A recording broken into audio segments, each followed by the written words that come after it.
Hi and welcome. In today's video I'll be showing you how to turn off Hey Google of Google Assistant. No. There are two ways to do that, and I'll be showing you both. So let's get started. The first and I think the easiest method to do that is just to say, Hey Google, open Assistant settings. Wait for a short while.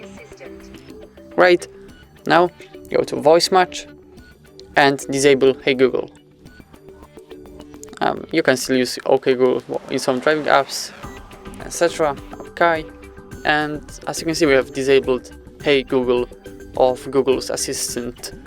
So that's all. Thank you so much for watching. Please leave a like on this video and subscribe to our YouTube channel for more content like this. Goodbye.